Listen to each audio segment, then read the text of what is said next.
I beat Hitman's hardest level on Master Mode with only my fists. That means no gun, no gadgets, and I will die, like, instantly. For example, these two look like they're easy, right? No. Our story begins on a large farm in the very forgettable state of Colorado. On this mission, Fistman must assassinate the leadership of a dangerous militia. We have a total of 4 targets to provide a premium massage plan to. Maya Parvati, the strong female character with a cool hand, or if you prefer, lack of a hand, Ezra Berg, the king of fashion, Penelope Graves, who I just kind of feel bad for, and finally, Sean Rose himself. He is the big baddie. You can tell by the giant scar on his face, and we all know having scars makes you a bad person. Anyways, we find 47 on the outside of the farm looking like Steve Jobs. Very suspicious. To be able to move on the inside of the compound more easily, we would need some sort of militia outfit. Luckily for me, there happened to be 2 militia members nearby who were pretty secluded, stationed away from the guarded entrances of the farm. Now, their outfits are on the lowest tier of outfits, the brokies, but for this stage they do allow me to move around the farm freely, although it would still restrict me from moving into the areas that the targets are based in. After managing to take the 2 out silently, I was feeling like a dirty little murderer and wanted to wash the blood off my hands with a quick shower. Post-bloodbath, I was reinvigorated and made my way through a window and into the inside of the farm. Now it was time to do my actual job. It did not take me long to run into my first target on my path, who happened to be Maya while she was on her way to talk to a mechanic. I was minding my own business, but she yelled, "Not now, go join your own team," at me, so I proceeded to do the normal thing and aggressively stepped around her. But Maya isn't one to take this abuse. She would throw threats at me. "You got a death wish, compadre?" I guess I do, but not for myself. She also tried wooing me. "You wanna kiss, big guy?" I mean, maybe if you hadn't just threatened my life. She finally managed to scare me off with, "What are you gonna do about it, bitch? Huh?"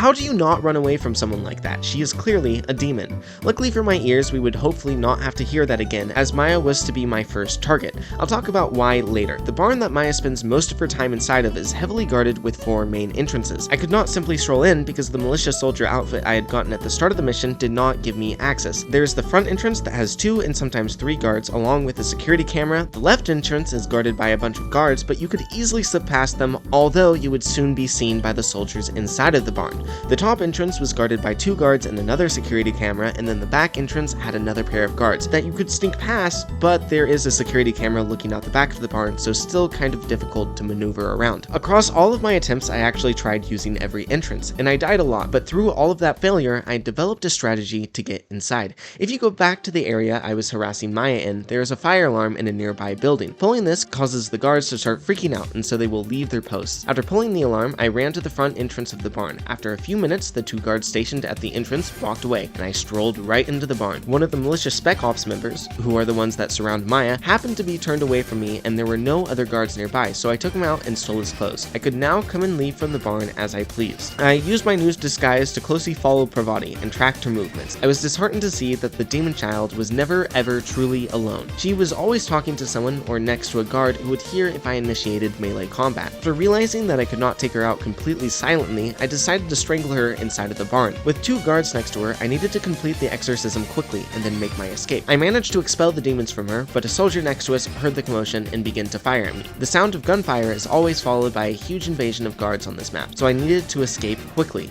Thankfully, the outfit I was currently wearing I had changed into originally next to where I currently was. I changed back into my regular soldier clothing and walked past the incoming guards, who were now none the wiser to my presence. That is 1 target down, 3 to go.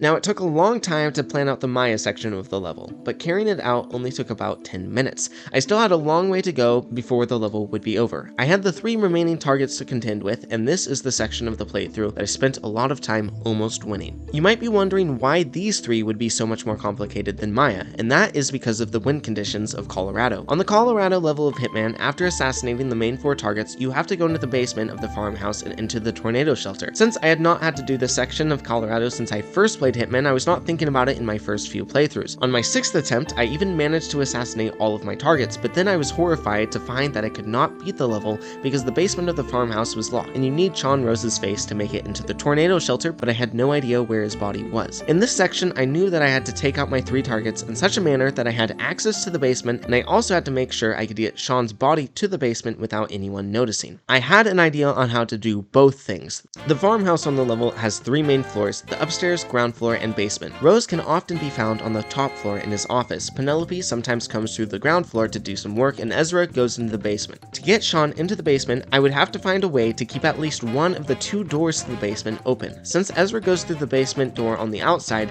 I decided that I would take out Rose and Penelope first so that I would have a guaranteed way to get into the basement with Ezra. I started by taking out a few guards behind the house. The back of the house seemed to be the path of least resistance to make it to the outside of the basement stairs, although I would still need to find a way to get Sean out of the house. Through all of my attempts, I had developed a strategy to get one elite guard uniform from one of the guards behind the house by turning on a radio in the shed. After noticing the sound, a guard would journey inside where I could strangle them without anyone noticing. After knocking them unconscious, I could defenestrate them before hiding them in a conveniently placed crate. After using the strat 3 times, defenestrating the bodies each time, I was horrified to find out that tossing the bodies out of a window that is 2 feet off the ground ruins the disguises. I needed one of these disguises because to move in and around the house, my regular militia soldier gear would not cut it. I needed to be an elite militia soldier, so I went on a search for one, and after not finding one, I journeyed back to my shack of murder. Let's call it the murder shack actually. Sounds like it could be a fast food chain. Seeing that there were 3 potential elite soldier uniforms for me in the yard, I needed some way to seclude one of them, but the radio was not loud enough. However, that's when I noticed a second radio. Now, I've technically been playing Hitman on and off for like 5 years, but I never thought of daisy chaining distractions. But it works. After turning off the second radio, our elite clothes dealer headed into the murder shack and he got what he ordered. I made sure to steal his clothes before throwing him out of the window this time. With the discovery of this new strat, I also realized that it would be a lot easier than I thought to clear out the back of the house, and I used it to take out the other few guards here. The last guy I messed up with a bit, but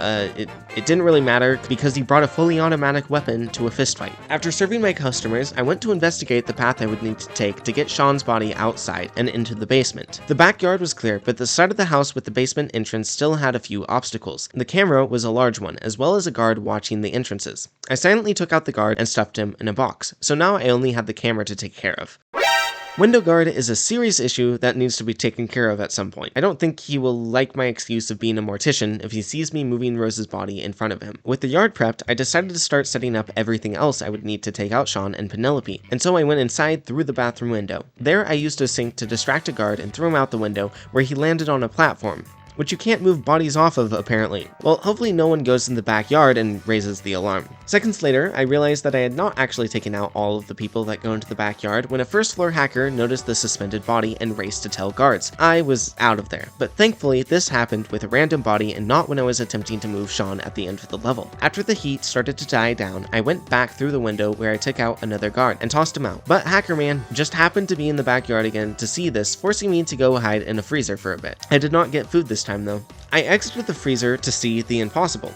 I could not move the bodies off of the suspended platform, but the guards apparently use magic body bags. Now I was in the house, and I still had my main goals, but I also needed to take out First Floor Hacker Man and Window Guard and take out the camera system. Those all happened to be in the same room. After trying my best to attract one of the hackers by turning on the kitchen sink, I went back to the freezer to sit and wait for someone to fall into my trap. While there, I found out that one of the basement guards likes to have dance parties by himself when no one is looking. After spending several minutes trying to attract Hacker Man, I realized that it would probably be really hard to take him and Window Guard out without an alarm sounding, but I did find out that if I timed it correctly, I could move Sean's body through the backyard without either of them noticing, but I still needed a way to get Sean into the backyard. That's when I got an idea. I headed outside to see if there were any windows facing the backyard, and I was happy to find that there was one, and I happened to know that the room it connected to would be very easy to get Sean into. All I needed to do now was throw Sean out of the window and then follow him out. With my simple plan seeming to make sense in my head, I headed back inside to execute it, this time through the window that I would later use to defenestrate Sean with. After making my way into the room, I quickly took care of the guard and hacker immediately in the room. The hacker gave me another outfit for the house, which is very valuable on these fist-only challenges. I then took a break by playing a video game. This is a little Inception-esque.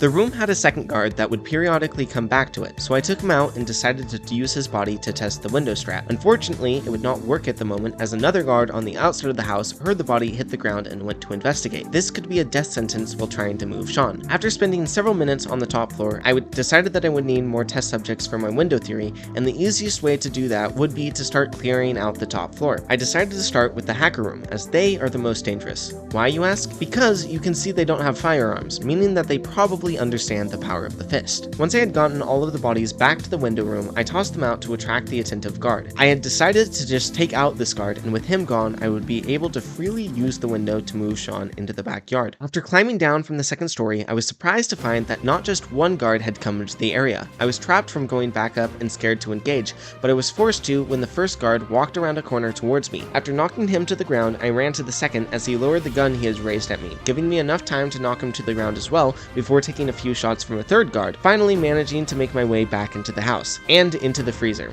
That could have easily been a run enter, and I did not even manage to take out the attentive guard. I needed a new strat. After finally taking out another guard, I decided to venture out of my hidey hole, and almost instantly died as Penelope turned her head at the wrong time seeing me. Another guard began to fire at me, but I managed to make my way upstairs and changed into a hacker outfit and started playing video games. Soon guards came to ask me to evacuate the area, but I was able to kite them and began playing video games again. 47 is a real gamer. After playing games for like 10 minutes, I decided to continue my mission.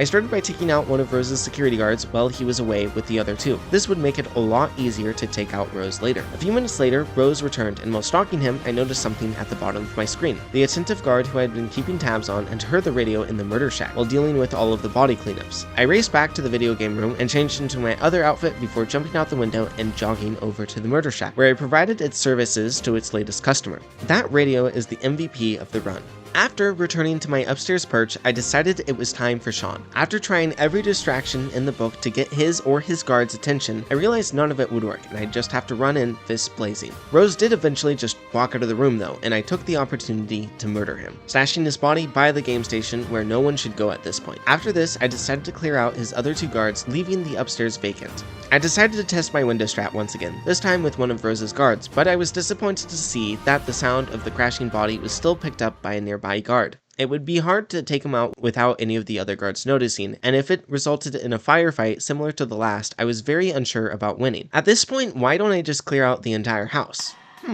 Maybe that is a good idea. I actually did manage to take out the guard who was blocking the window strat after stalking him for like 5 minutes without being caught, but that still didn't guarantee that it would work with Sean's body as I had no more test dummies. I did not want to risk over an hour of work on something that I was very unsure about. Instead, I decided to expand the Murder Shack franchise and rebrand it as the Murder House franchise. The first customer, Window Guard, who I pushed out a window before snapping the necks of the two hackers in the next room.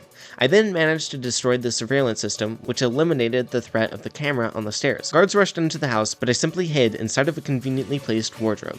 After they cleared out, it was time to wait for Penelope to come by. While I waited, I happened to come across the stash of guns that the guards had been collecting from their fallen comrades throughout the level. After waiting for 10ish minutes, I decided it was time to make sure the rest of the route was clear. I took out the last guard that could be near Penelope when she came inside, then went outside into the garden area to take out another of the guards that hangs around the basement. Unfortunately, I was seen during this and almost died again, but managed to run back to the murder house. Penelope happened to come in at this point, and while she turned on a stove I had turned off like 15 minutes ago, I took her out. Before being able to escape back to Sean's body, I was almost spotted, so I hid in the freezer once more as people moved through the house, popping out every now and again to carry out my company's services.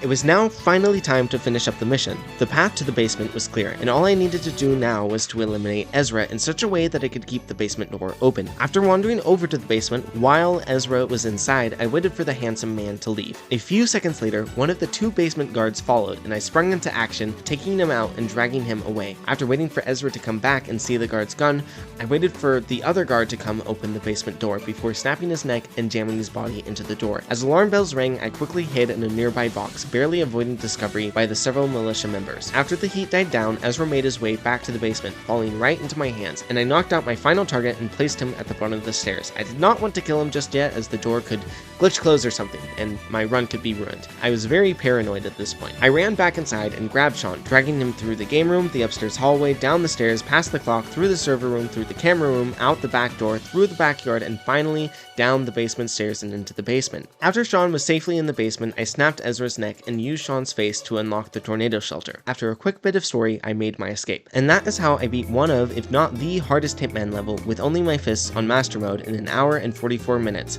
making my run the 4,644th best run out of 4,643. Wait a second. Anyways, it was a fun run and I hope you enjoyed. If you did, maybe check out some of the other Hitman levels I have done with only my fists. Playlist in the description. We just have one last level to complete in Hitman 1, and I promise after running it already for several hours that it will be amazing.